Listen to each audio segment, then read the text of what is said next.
parce que l'image est une image que je travaille sur tissu depuis assez longtemps. Mais ce qui m'avait intéressé dans la pierre, c'est que j'avais envie de revenir à quelque chose d'un peu brut.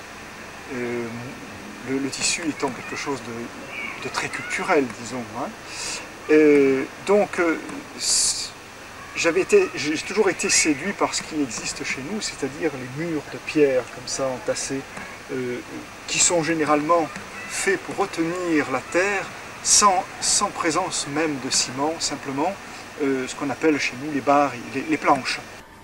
Oui, Fluxus d'abord, évidemment, puisque chronologiquement, c'est quand même en 63 que Fluxus apparaît à Nice, et que depuis 58, je fréquentais le groupe qui gravitait autour de la boutique de Ben. Enfin, le groupe, c'était pas vraiment un groupe, tout était très informel à l'époque. Et les idées, disons, qui venaient des États-Unis par Ben, et donc ceux qui précédaient Fluxus, ou bien tout le courant qui faisait que les Niçois étaient en contact avec le pop et les courants américains, tout ça était déjà dans l'ambiance, quoi. Nous avions des informations plus ou moins bien transmises d'ailleurs, mais qui ne passaient pas par d'autres circuits que la liaison directe avec les États-Unis. Donc j'étais un peu réceptif à ce genre de choses, alors qu'à l'époque j'avais pratiquement abandonné la pratique des arts plastiques, si ce n'est quelquefois un peu le dessin, des choses, enfin bon, un petit peu amateur, disons, puisque je me situais plus dans l'écriture. Et j'étais d'autant plus aux aguets des choses qui étaient plus conceptualisées. Donc Fluxus étant quand même un courant qui était essentiellement fait d'idées plus que de pratiques, la pratique étant, comme dans le surréalisme, disons, tout à fait hétéroclite. C'est plus une attitude par rapport aux choses, Fluxus, un comportement qu'une esthétique. Bien que, bien sûr, ça infléchit les pratiques. Donc, le premier contact, disons, avec Fluxus, je l'ai pratiquement raté, puisque c'était à l'époque où j'étais militaire, et Massunas est arrivé à Nice au moment où moi je partais. J'étais en permission et je partais le soir même où commençait la première manifestation Fluxus à Nice.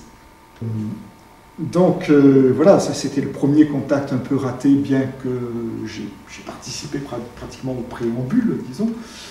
Et puis, lorsque je me suis retrouvé début 64, c'est-à-dire 6 mois, 7-8 mois après, à Nice, donc de retour, à ce moment-là,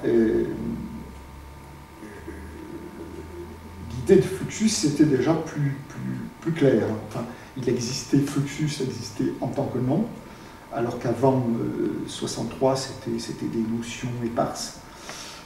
C'était un courant autour de Georges Brecht, etc.